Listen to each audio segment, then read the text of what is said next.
नमस्कार दोस्तों। डेट आज की देखो 13 नवंबर 2025 है। स्वागत है आपका एटोरियल डिस्कशन में। आज देखो तीन इश्यूज हम डिस्कस करेंगे, तीनों डिटेल से। सबसे पहले आर्टिकल हम डिस्कस करेंगे तजाकिस्तान में एकमात्र इंडिया का जो ओवरसीज मिलिट्री बेस था, इंडिया ने वो खाली कर दिया है। ऐसा क्यों किया, कितना इंपॉर्टेंट था इंडिया के लिए वो ओवरसीज मिलिट्री एयरबेस, सब जानेंगे। दूसरा आर्टिकल हम डिस्कस करेंगे बिरसा मुंडा, धरती आबा भी जिन्हें कहा जाता है, उनकी 150वीं बर्थ एनिवर्सरी, तो इस मौके पे काफ़ी इंपॉर्टेंट हो जाता है आर्टिकल। तीसरा आर्टिकल हम डिस्कस करेंगे इकोनॉमिक्स से संबंधित, इंटर स्टेट राइवलरी से संबंधित आर्टिकल है, कैसे अलग अलग राज्यों के बीच में कंपटीशन पैदा हो गया है इन्वेस्टमेंट हासिल करने के लिए। डी सुब्बाराव का आर्टिकल है, जो पहले आरबीआई के गवर्नर के रूप में भी काम कर चुके हैं। तो तीनों इश्यूज, तीनों इंपॉर्टेंट। चलिए डिस्कशन स्टार्ट करते हैं। इसके बाद नेक्स्ट आर्टिकल देखो, आयनी एयरबेस से संबंधित है। आपने सिलेबस में जीएस पेपर सेकंड के इस टॉपिक से आर्टिकल को रिलेट कर सकते हो। सबसे पहले ना मैं आपको आसान भाषा में ये बताता हूं क्या बला है ये। देखो, आयनी जो एयरबेस है ये एक मिलिट्री एयरपोर्ट है, जहां से आपके fighter jets, transport planes, helicopters ये सब ऑपरेट करते हैं। लेकिन ट्विस्ट ये है कि ये जो आयनी एयरबेस है ना, ये इंडिया में नहीं है, ये तजाकिस्तान में है। तजाकिस्तान जो कि आप मैप में देखो, सेंट्रल एशिया का एक देश है। कहाँ पे है? सेंट्रल एशिया का एक देश है तजाकिस्तान, और अफगानिस्तान का पड़ोसी है। तो जो हमारा आयनी मिलिट्री बेस था, अब तो नहीं है, क्योंकि अब इंडिया ने इसे खाली कर दिया है। यही मतलब इसी पे पूरा आर्टिकल बेस्ड है, क्यों खाली कर दिया, क्या लॉस होगा। तो ये जो आयनी एयरबेस था ना, हमारा ओवरसीज मिलिट्री बेस था, मतलब विदेशी जमीन पर हमारा मिलिट्री अड्डा था। तो खबर देखो ये है कि पिछले महीने ये बात सामने आई कि इंडिया ने 2022 में चुपचाप वहां से अपने सारे जो मिलिट्री पर्सनल है यानी सैनिक है, और सारा जो सामान है यानी इक्विपमेंट्स है वो हटा लिया है। और ये देखो कोई छोटा मोटा एयरबेस नहीं था, ये इंडिया का इकलौता फुल फ्लैश्ड ओवरसीज बेस था। इसके अलावा इंडिया का और कोई भी विदेशी मिलिट्री बेस नहीं है। तो आपके मन में देखो ये आएगा जाहिर तौर पे कि तजाकिस्तान में बेस बना के हमें मिल क्या रहा था। और यहीं पर देखो पूरा जो स्ट्रेटेजिक गेम है वो आप समझोगे कि आयनी जो मिलिट्री बेस था, इसकी लोकेशन इसका सबसे बड़ा प्राइस था। आप समझो, देखो सेंट्रल एशिया जिसमें ये सारे देश आते हैं, कजाकिस्तान, उज्बेकिस्तान, तजाकिस्तान, ये एक ऐसा रीजन है जहां पर देखो रशिया और चाइना, इन दोनों का दबदबा है फिलहाल के समय में। वहां पे देखो इंडियन एयरफोर्स का एक बेस होना, ये अपने आप में इंडिया की जो पावर प्रोजेक्शन है ना उसको दिखाता था। आयनी मिलिट्री बेस की जो लोकेशन है ना, वो ये दिखाता था कि इंडिया भी इस रीजन में ना, सेंट्रल एशियन रीजन में एक सीरियस प्लेयर है। और दूसरा देखो, ये जो आप देख रहे हो ना अफगानिस्तान का ये छोटा सा एरिया जहां पे मैं अभी मार्क कर रहा हूं, ये है वाखान कॉरिडोर। ये कॉरिडोर बहुत इंपॉर्टेंट है। कॉरिडोर देखो इतना सा कॉरिडोर है, ये बिल्कुल नैरो सी स्ट्रिप है। ये कॉरिडोर बहुत इंपॉर्टेंट है क्योंकि देखो इसके नीचे है पीओके, पाक अधिकृत कश्मीर, ऊपर है तजाकिस्तान, और इसके ईस्ट में है चाइना। तो ये कॉरिडोर यानी पतली जो स्ट्रिप है ये कितनी ज्यादा इंपॉर्टेंट है वो देखो। तो इस वाखान कॉरिडोर के ना बिल्कुल नजदीक था ये आयनी एयरबेस। तो इस आयनी मिलिट्री एयरबेस के थ्रू ना, इस आयनी मिलिट्री बेस के थ्रू इंडिया जो था वो चाइना और पाक अधिकृत कश्मीर, पाक ऑक्यूपाइड कश्मीर, दोनों पे नजर रख सकता था। एक तरफ चाइना का जिंगजियांग रीजन और दूसरी तरफ पीओके, दोनों पे इंडिया नजर रख सकता था इस आयनी एयरबेस के थ्रू। ये देखो हमारी ना एक तरफ आंख भी था और कान भी था, बहुत सेंसिटिव इलाके में, और हमें लिवरेज देता था खास करके पाकिस्तान के ऊपर। पाकिस्तान को डर लगता था कि यार इंडिया हम पे ना इस एयरबेस के थ्रू नजर रख रहा है। और देखो एक बात आपको बताऊं, इंडिया ने ये एयरबेस बनाया कैसे, इसकी भी अपनी एक कहानी है। ये पहले ना ये एक एयरबेस हुआ करता था यूएसएसआर के समय तजाकिस्तान में, लेकिन जब सोवियत यूनियन टूटा ना, 15 टुकड़े हो गए, तो ये बेस जो था वो खराब हालत में चला गया मेंटेनेंस के अभाव में। कबाड़ हो गए हम। तो इंडिया का इंटरेस्ट जागा 1990s में, जब अफगानिस्तान में सिविल वार चल रहा था ना, और एकदम से 96 में फिर तालिबान सत्ता में आ गया अफगानिस्तान में।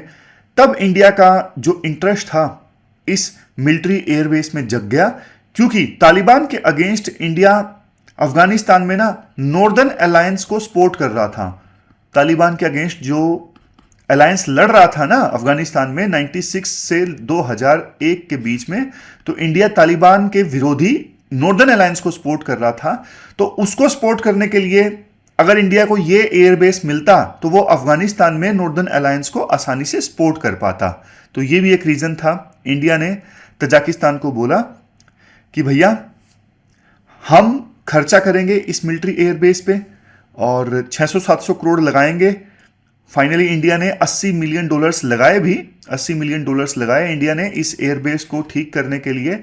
और 2002 में फाइनली तजाकिस्तान के साथ में एग्रीमेंट हो गया था कि इंडिया का जो बीआरओ है वो ठीक करेगा इस एयरबेस को। हमने 3200 मीटर की एक जहां पे जो फाइटर जेट वगैरह उतरते नहीं है, लंबा रनवे बनाया, इतना लंबा, बस 3200 मीटर लंबा, और नए हैंगर्स बनाए जहां पे जो एयरक्राफ्ट वगैरह है वो पार्क होते हैं। हमने फ्यूल डिपो यहां पे बनाए। हमने पूरा एटीसी जो नेविगेशन में सपोर्ट करता है, एयर ट्रैफिक कंट्रोल, वो यहां पे इस्टेब्लिश किया। और देखो एक चीज आपको बताऊं, जब 2021 में एकदम से तालिबान यहां पे सत्ता में आ गया था ना, तब इसी एयरबेस के थ्रू, इसी एयरबेस का यूज करके हमारे जो प्लेन थे वो अफगानिस्तान में लैंड किए और इंडियंस को बचाया गया। तो काफी कमाल का था ये एयरबेस। अब आप पूछोगे सर एक बात बताओ, जब इतना ही कमाल का था तो फिर हमने 2022 में ये एयरबेस चुपचाप खाली क्यों कर दिया? अब देखो यही तो चीज है, यही तो डिबेट का इशू है। सरकारी बयान तो ये है कि ना 2022 में जो हमने तजाकिस्तान के साथ में एग्रीमेंट किया था वो कंक्लूड हो गया, मतलब एग्रीमेंट का टाइम पूरा हो गया। इतने ही समय के लिए हमने इस मिलिट्री एयरबेस के लिए बातचीत की थी तजाकिस्तान के साथ, और एग्रीमेंट जैसे ही खत्म हुआ हमने चुपचाप ये जो एयरबेस था तजाकिस्तान को दे दिया। लेकिन देखो असली कहानी सरकारी बयान के ना उलट है, क्योंकि इस प्रकार के जो एग्रीमेंट्स हैं ना जनरली रिन्यू हो जाते हैं जब तक सब कुछ ठीक रहता है। बट इंडिया के केस में तजाकिस्तान ने ये जो एग्रीमेंट था वो रिन्यू नहीं किया। उसका सीधा सीधा जो रीजन है वो है Russia and China. Russia and China जिनका दबदबा है इस पूरे रीजन में, तो उनके दबाव में आके तजाकिस्तान ने इस एग्रीमेंट को रिन्यू करने से मना कर दिया। रशिया की बात करें, रशिया देखो सेंट्रल एशिया को तो अपना बैकयार्ड मानता है और वो वहां किसी और देश के मिलिट्री प्रेजेंस को स्वीकार नहीं करता, खास करके इंडिया, क्योंकि पिछले कुछ सालों में इंडिया यूएसए के करीब काफी ज्यादा चला गया है। कहने को इंडिया रशिया के बीच में रिलेशंस अच्छे हैं, ठीक हैं, इंडिया रशिया से तेल भी परचेज कर रहा है बहुत ज्यादा। लेकिन देखो वो सब चीजें ठीक है, अपनी जगह है, लेकिन सिक्योरिटी मैटर्स में जनरली विभिन्न देश जो हैं अपने दोस्तों पे भी भरोसा नहीं करते हैं। तो रशिया इस केस में रशिया नहीं चाहता कि सेंट्रल एशिया में इंडिया का कोई मिलिट्री बेस हो, क्योंकि उसे लगता है कि फ्यूचर में इंडिया और यूएस की दोस्ती और ज़्यादा अच्छी हो सकती है, तो ये मिलिट्री एस इंडिया यूएस को यूज करने देगा। चलो रशिया का एक पल के लिए मान भी लें। अब चाइना की बात करिए। चाइना तो बिल्कुल नहीं चाहेगा कि इंडिया उसके जिंगजियांग प्रोविंस के इतने करीब बैठकर हम पे नजर रखे, जासूसी करे। चाइना वहां पे देखो सीपैक पे भी काम कर रहा है, चाइना पाकिस्तान इकोनॉमिक कॉरिडोर पे काम कर रहा है। तो चाइना नहीं चाहता कि सीपैक के इतना नजदीक इंडिया का कोई मिलिट्री बेस हो, वो भी सेंट्रल एशिया में यानी तजाकिस्तान में। अब देखो तजाकिस्तान बेचारा छोटा गरीब देश है, वो अपने दो बड़े पड़ोसियों को नाराज तो नहीं कर सकता, चाइना को और रशिया को। तो इस वजह से पूरी संभावना देखो यही है कि रशिया और चाइना के दबाव में आके तजाकिस्तान ने इंडिया को मना कर दिया, हाथ जोड़ दिए कि सर जी हम मजबूर हैं, हम आपका जो एग्रीमेंट है इस मिलिट्री बेस के लिए वो रिन्यू नहीं कर सकते। तो क्वेश्चन ये उठता है फिर ये इंडिया को कैसे इफेक्ट करेगा? इंडिया को तो देखो इफेक्ट करेगा। पहले इस एयरबेस के थ्रू हम इंटेलिजेंस वगैरह गैदर किया करते थे, पीओके पे, अफगानिस्तान पे, जिंगजियांग रीजन पे हम इंटेलिजेंस गैदर किया करते थे। लेकिन अब तीनों जगहों पे हमारी जो मॉनिटरिंग है वो कमजोर होगी और चाइना और पाकिस्तान वाखान कॉरिडोर का आसानी से यूज करेंगे और उन पे किसी की नजर नहीं होगी। और दूसरा देखो, सेंट्रल एशिया में हमारा जो पावर प्रोजेक्शन है, जो हमारी मिलिट्री प्रेजेंस थी वहां पे, फिजिकल प्रेजेंस, वो अब जीरो हो गई है। तो ये हमारे इन्फ्लुएंस को भी कम करता है। सीधा सीधा हमारे लिए सेटबैक है। और देखो, हमने 600-700 करोड़ रुपए खर्च किए थे यहाँ पे, कुछ सोच समझ के ही खर्च किए थे कि फ्यूचर में ये पैसे काम आएंगे, लेकिन अब कोई काम नहीं आएंगे ये पैसे, क्योंकि इस आयनी जो मिलिट्री बेस है वो तो हमसे चला ही गया है। तो सीधा सीधा नुकसान है।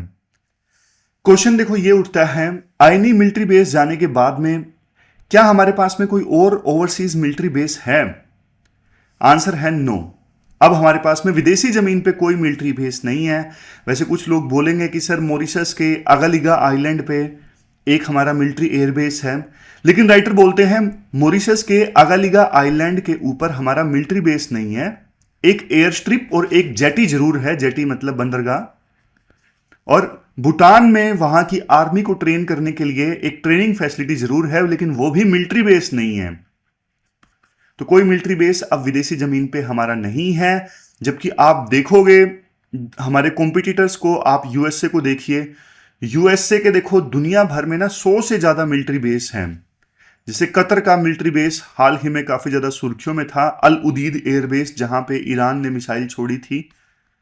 इसके अलावा जापान, साउथ कोरिया, अलग अलग देशों में यूएसए के मिलिट्री बेसिस हैं। चाइना का मिलिट्री बेस है जिबूती में, और इसके अलावा चाइना तजाकिस्तान में भी चोरी छुप के एक बहुत बड़ा मिलिट्री बेस बना रहा है, जिसे चाइना स्वीकार नहीं कर रहा, लेकिन जो इंटेलिजेंस के रिपोर्ट्स हैं वो बताती हैं कि बदख्शान रीजन में वहां पे बड़ा मिलिट्री बेस बन रहा है। तो देखो, इंडिया को ना अब सेंट्रल एशियन रीजन में अपना इन्फ्लुएंस बनाए रखने के लिए मिलिट्री एसेट्स के अलावा जो कल्चरल टाइज हैं, इकोनॉमिक टाइज हैं, उनको मजबूत करना होगा। तो ये पूरा आर्टिकल हमने डिस्कस किया। चलते हैं आगे। देखो, हर साल 15 नवंबर को जनजातीय गौरव दिवस सेलिब्रेट किया जाता है, क्योंकि इस दिन बिरसा मुंडा की बर्थ एनिवर्सरी होती है। बिरसा मुंडा महान क्रांतिकारी, जिन्हें उपाधि मिली धरती आबा की। धरती आबा मतलब फादर ऑफ लैंड। अगर देखो ब्रीफ में इनके काम के बारे में और ब्रीफ इंफॉर्मेशन डिस्कस करें, इनका जन्म हुआ था, आज का जो झारखंड उड़ीसा राज्य है ना, वहां पर छोटा नागपुर प्लेट्यू में मुंडा ट्राइब में इनका जन्म हुआ था 1875 में, उलीहाटू गांव में, जहां पर कल प्रधानमंत्री मोदी गए थे इनको नमन करने के लिए।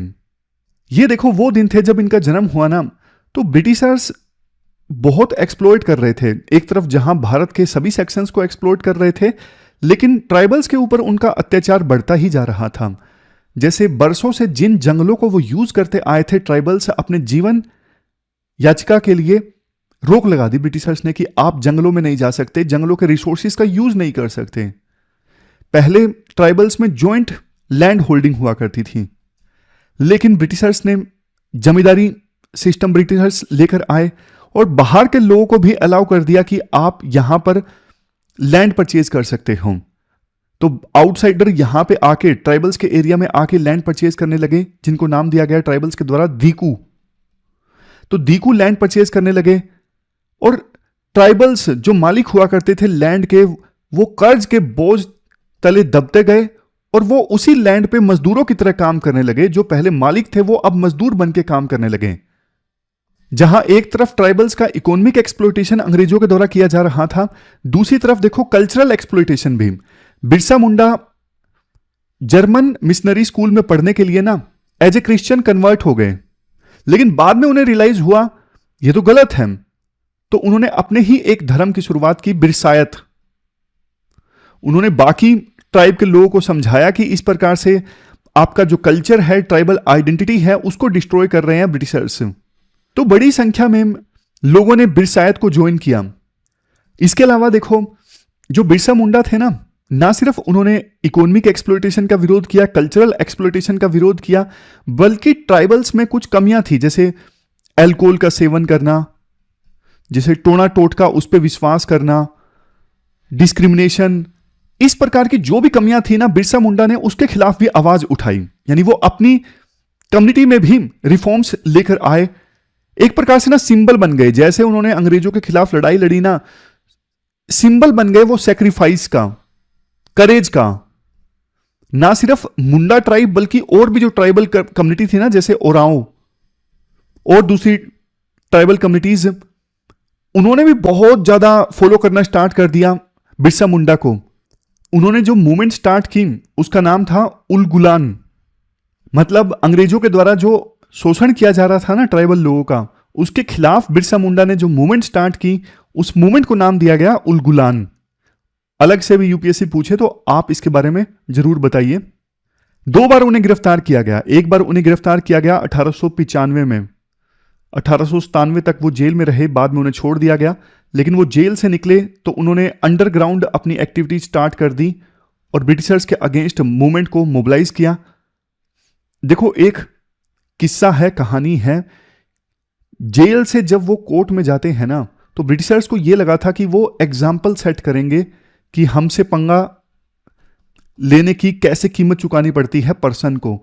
तो जब वो जेल ले जा रहे थे बिरसा मुंडा को, उनके पाँव में बेड़ियां थीं और हर तरफ चाबुक के निशान थे। पता लग रहा था कि उन्हें किस प्रकार से मारा पीटा गया है, बुरी तरह से, हर तरफ जख्म ही जख्म। लेकिन देखो, उनको देखने के लिए ना इतनी बड़ी संख्या में लोग आए कि ब्रिटिशर्स डर गए, बुरी तरह से डर गए स्पोर्ट देखकर। इतना ज्यादा स्पोर्ट था बिरसा मुंडा के लिए कि आज भी सेंट्रल इंडिया में जो ट्राइबल कम्युनिटीज हैं उन्हें भगवान की तरह पूजती हैं। इसी वजह से विभिन्न पॉलिटिकल पार्टीज ट्राइबल्स का सपोर्ट हासिल करने के लिए बिरसा मुंडा से अपने आप को रिलेट करती हैं। 1900 में यानी 1900 में सिर्फ 25 साल की उम्र में उनकी डेथ हो गई थी, प्रिजन में यानी जेल में ही, हैजा की वजह से। 25 साल देखो कितनी छोटी उम्र होती है। ऑलमोस्ट आपकी एज अभी 25 के आसपास होगी, ज्यादातर लोगों की एज आपकी 25 के आसपास ही होगी। भगत सिंह भी देखो 23 साल की उम्र में इतना बड़ा काम कर गए, जिसकी वजह से लोग आज भी उन्हें नमन करते हैं। देखो, आपका कोई कंपैरिजन नहीं है इन महान लीडर से, लेकिन एक इंस्पिरेशन जरूर है कि आप भी कुछ ऐसा कीजिए जिससे समाज, देश मजबूत हो और आने वाली जनरेशन, आने वाली पीढ़ियां आपको याद रखें। इसके बाद नेक्स्ट आर्टिकल देखो, इंटरस्टेट राइवलरी से संबंधित है। आपने सिलेबस में जीएस पेपर सेकंड के इस टॉपिक से आर्टिकल को रिलेट कर सकते हो। देखो, पिछले महीने की बात है, गूगल ने ये अनाउंस किया कि हम अपना जो एआई डेटा सेंटर है वो आंध्रा में स्टैब्लिश कर रहे हैं। देखो, ये यूएसए में ना कैलिफोर्निया के बाद में गूगल का सबसे बड़ा एआई डेटा सेंटर है। तो इसके बाद में ना आंध्रा के सीएम चंद्रबाबू नायडू ने बोला ये तो हमारी बड़ी जीत है। लेकिन पड़ोसी स्टेट्स, वहां पे माहौल गर्म हो गया। जैसे तमिलनाडु में ऑपोजिशन ने आरोप लगाया कि हमारी सरकार तो हार गई, कुछ नहीं कर सकी। मतलब गूगल ने इतना बड़ा एआई डेटा सेंटर आंध्रा में लगाने की घोषणा की, लेकिन तमिलनाडु में सरकार नहीं ला सकी उस डेटा सेंटर को। इवन कर्नाटका के जो लीडर्स हैं, पॉलिटिशियंस हैं, जो सत्ता में हैं, उनको भी सफाई देनी पड़ी। और उन्होंने ये बोला सफाई में कि हो सकता है कि आंध्र प्रदेश ने ज्यादा सब्सिडी दी होगी गूगल को, तभी वो जो एआई डेटा सेंटर है वो आंध्रा में गया, वो कर्नाटक में नहीं आया। तो देखो, पॉलिटिशियंस ना गूगल के एआई डेटा सेंटर के इस्टेब्लिश होने को लेके कि कहां पे इस्टेब्लिश हो रहा है, इसे फेलियर या फिर लॉस बता रहे हैं। तो ये देखो, अपने आप में ना स्टेट्स के बीच में हेल्दी कंपटीशन को शो करता है। ये देखो, वही इनविजिबल हैंड है जिसकी बात हम इकोनॉमिक्स में करते हैं, जो एडम स्मिथ ने अपनी बुक वेल्थ ऑफ नेशंस में बोला है कि कंपटीशन अगर आप कहीं पे ले आओ ना, तो एफिशिएंसी अपने आप आ जाती है। आप ना थोड़ा सा पीछे जाओ, 1947 से लेके 1991 के बीच में हमारे देश में क्या सिचुएशन थी? कमांड इकोनॉमी हुआ करती थी। कमांड इकोनॉमी, सब कुछ दिल्ली से चलता था और हर चीज पे ब्यूरोक्रेटिक कंट्रोल था। मतलब देश में क्या बनेगा, कितना बनेगा, कहां पे बनेगा, फैक्ट्री कहां लगेगी, सब कुछ डिसाइड किया जाता था सेंटर के द्वारा, सेंट्रल गवर्नमेंट के द्वारा। और स्टेट्स के जो चीफ मिनिस्टर्स थे ना, वो इन्वेस्टर्स के पास नहीं जाते थे, वो दिल्ली के कॉरिडोर्स में लाइन लगाते थे, वो परमिशंस मांगते थे, वो इन्वेस्टमेंट नहीं मांगते थे। इससे देखो, हम ना सेंट्रल पैट्रोनेज कहते हैं। इस सिस्टम में यानी 47 और 1991 के बीच में जो हमारे देश में लाइसेंस राज का सिस्टम था ना, इस सिस्टम में मार्केट फोर्सेस की वैल्यू बिल्कुल जीरो थी। इंडस्ट्रीज लगती थी सिर्फ पॉलिटिकल कनेक्शन से, किस सीएम का सेंटर से पॉलिटिकल कनेक्शन है वहां पे फैक्ट्री लगेगी। अदरवाइज आप कितने भी एफिशिएंट हो, कितना भी बढ़िया काम आपने गवर्नेंस में किया, फैक्ट्री नहीं लगेगी। फिर देखो 1991 में आते हैं एलपीजी रिफॉर्म। 1991 में क्या आते हैं? LPG reform. इंडस्ट्री लाइसेंसिंग को खत्म कर दिया गया, पावर डायनेमिक्स बदल गए। पावर देखो दिल्ली से शिफ्ट होकर स्टेट्स के पास चली गई। अब ना स्टेट्स इन्वेस्टर्स को खुद ढूंढते हैं, कंपनी से बात करते हैं कि आप हमारे राज्य में इन्वेस्ट करिए।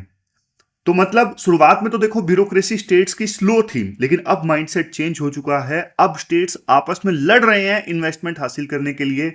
अब जो स्टेट्स हैं वो यूं नहीं बोलते स्टेट को, सेंटर को कि हम हमें आप पैसा दीजिए, हालांकि टैक्स को लेकर लड़ते रहते हैं, लेकिन स्टेट्स अब कंपनीज को बोलते हैं please invest here, please invest hair.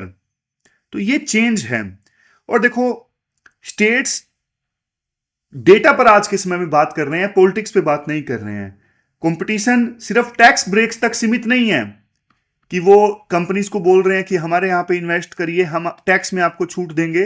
बात इस पे भी हो रही है कि कौन सा जो स्टेट है जहां पे पॉलिसी प्रिडिक्टेबल है, मतलब रूल्स बार बार चेंज नहीं होते, कहां पे सिंगल विंडो क्लियरेंस सिस्टम है, मतलब एक ही बार में सारा क्लियरेंस मिल जाता है, कहां पे स्किल्ड लेबर वर्कफोर्स है, कहां पे गुड गवर्नेंस है। कंपनीज ये सब इश्यूज कंसीडर कर रही हैं स्टेट्स में इन्वेस्ट करने के लिए। आप एग्जांपल देख लीजिए कैसे स्टेट्स लड़ रहे हैं। फोक्सकॉन कंपनी है, फोक्सकॉन कंपनी जो आईफोन वगैरह असेंबल करती है, इसको अपना प्लांट लगाना था। महाराष्ट्र और तमिलनाडु आपस में लड़ गए कि कहां पे फोक्सकॉन कंपनी का प्लांट लगेगा। वेदांता और फोक्सकॉन के बीच में ना एक ज्वाइंट वेंचर स्टैब्लिश हुआ सेमीकंडक्टर प्लांट स्टैब्लिश करने के लिए। इसको लेके भी ना महाराष्ट्र और गुजरात आपस में लड़ गए। गुजरात में ये प्लांट लग गया, गुजरात की जीत हुई, लेकिन महाराष्ट्र में काफी बवाल मच गया। ओपोजिशन ने बोला कि सरकार कुछ नहीं कर पाई, गुजरात में चला गया ये प्लांट। ईवी हब्स की बात कर लीजिए, तमिलनाडु और तेलंगाना आपस में टकरा गए कि कहां पे इलेक्ट्रिक व्हीकल्स का हब बनेगा। तो जो सीएम है वो अब सीधा देखो सीईओज के साथ में बोर्ड रूम मीटिंग करते हैं इन्वेस्टमेंट हासिल करने के लिए। और देखो ये सिर्फ इंडिया में नहीं होता, ये दूसरे देशों में भी होता है। जैसे यूएसए का एग्जांपल लीजिए, अमेजोन कंपनी ने ना वहां पे ये बोला कि हम अपना दूसरा हेडक्वार्टर स्टैब्लिश करेंगे। 200 सिटीज ने ना प्रपोजल भेज दिया कि आप हमारे यहाँ पे दूसरा जो हेडक्वार्टर है वो स्टैब्लिश करो। 200 सिटीज के बीच में सब्सिडी को लेकर रेस स्टार्ट हो गई कि कौन सी सिटी ज्यादा सब्सिडी देगी अमेजोन को दूसरा हेडक्वार्टर स्टैब्लिश करने के लिए। लेकिन अलग अलग सिटीज के बीच में ना हेल्दी कंपटीशन भी पैदा हुआ इंफ्रास्ट्रक्चर अच्छा करने के लिए, गवर्नेंस अच्छा करने के लिए। जर्मनी में भी ऐसा ही चलता है। जर्मनी में एक सिटी है बवारिया। बवारिया जो सिटी है ना, इसने अपने आप को इनोवेशन हब के तौर पे स्टैब्लिश कर दिया। तो बाद में BMW, सीमेंस जैसी जो कंपनी है वो इस सिटी में गई, तो जर्मनी की दूसरी सिटीज ने भी बवारिया के मॉडल को कॉपी पेस्ट करना स्टार्ट कर दिया। ऑस्ट्रेलिया और कनाडा में भी कंपटीशन है। ऑस्ट्रेलिया में अलग अलग प्रोविंसेस के बीच में कंपटीशन है कि माइनिंग हमारे यहाँ पे कौन सी कंपनी करेगी। माइनिंग को अट्रैक्ट करने को लेके कंपटीशन है। कनाडा में अलग अलग स्टेट्स के बीच में टेक्नोलॉजी को लेके कंपटीशन है। तो देखो कंपटीशन होना अच्छी बात है, इससे ना एक वर्चुअस साइकिल बनता है। कंपटीशन होने की वजह से अलग अलग राज्य इनोवेशन लेके आते हैं, इनोवेशन से ग्रोथ आती है, ग्रोथ से फिर फर्दर इन्वेस्टमेंट आती है, तो ये वर्चुअस साइकिल बनता है। समझ गए? और सेंटर का रोल ना अब कंट्रोल का नहीं है, सेंटर का रोल अब फैसिलिटेटर का बन गया। नीति आयोग देख लीजिए, नीति आयोग अलग अलग राज्यों के बीच में ना इंडेक्स निकालता है, ease of doing business index, export readiness index. और हमारे अलग अलग राज्यों की जो ताकत है वो अलग अलग है। आंध्रा में ईज ऑफ डूइंग बिजनेस अच्छा है, तमिलनाडु के पास में स्किल्ड मैन्युफैक्चरिंग वर्कफोर्स है, गुजरात का इंफ्रास्ट्रक्चर अच्छा है, झारखंड में मिनरल्स बेस अच्छा है, यूपी के पास में वर्कफोर्स का साइज ज्यादा है, पॉपुलेशन यूपी की ज्यादा है। तो इन्वेस्टर को ना अब मल्टीपल एंट्री पॉइंट्स इंडिया में मिल गए हैं। उसको जिस चीज की जरूरत है वो उस राज्य में जाके फैक्ट्री लगाता है। समझ गए? लेकिन राइटर बोलते हैं कंपटीशन की वजह से ना रिस्क भी है। रिस्क देखो ये है कि कहीं ऐसा ना हो कि जो स्टेट्स है ना वो ज्यादा ही सब्सिडी देने लगे कि आओ हमारे यहाँ पे इन्वेस्ट करो, लैंड फ्री, बिजली फ्री, पानी फ्री, टैक्स देना नहीं है आपको। अगर देखो भाई ऐसा करोगे तो देश के खजाने को नुकसान होगा ना। तो जो लड़ाई है, हेल्दी कंपटीशन है, वो कॉम्पिटेंस पे होना चाहिए कि कौन सा राज्य अच्छा कर रहा है, गवर्नेंस कहां पे अच्छी है, कंसेशन कौन ज्यादा दे सकता है, इस पे नहीं कंपटीशन होना चाहिए। इससे तो फिर देश को नुकसान होगा। समझ गए? और हमारे देश में देखो पॉलिसी डिफ्यूजन देखने को मिलता है, ये अच्छी चीज है। पॉलिसी डिफ्यूजन मतलब एक स्टेट अच्छा करता है किसी पॉलिसी में, दूसरे राज्य फॉलो करने की कोशिश करते हैं। एमपी ने लेबर लॉज अच्छे बनाए, छत्तीसगढ़ ने कॉपी किया। उड़ीसा ने डिजास्टर मैनेजमेंट में अच्छा किया, वेस्ट बंगाल ने कॉपी किया। हरियाणा की स्पोर्ट्स पॉलिसी अच्छी है तो अलग अलग राज्यों ने हरियाणा से इंस्पायर होकर जो पॉलिसी है वो बनाई। तो ये अच्छी चीज है। और आज देखो अलग अलग कंपनीज ना चाइना से डरी हुई है, वो चाइना +1 की स्ट्रेटेजी पे काम कर रही है कि चाइना के अलावा भी हमारी फैक्ट्री किसी दूसरे देश में होनी चाहिए। ये मतलब है +1 का, वो चाइना के ऊपर डिपेंड नहीं होना चाहते। लेकिन देखो +1 बनने के लिए ना कंपनीज इंडिया में अंधाधुंध नहीं आ रही है, बिना सोचे समझे हवा में नहीं आ रही हैं। वो इंडिया में बिना एक स्पेसिफिक लोकेशन ढूंढ रही हैं, बेंगलोर या भोपाल या फिर भुवनेश्वर, कौन सा भी।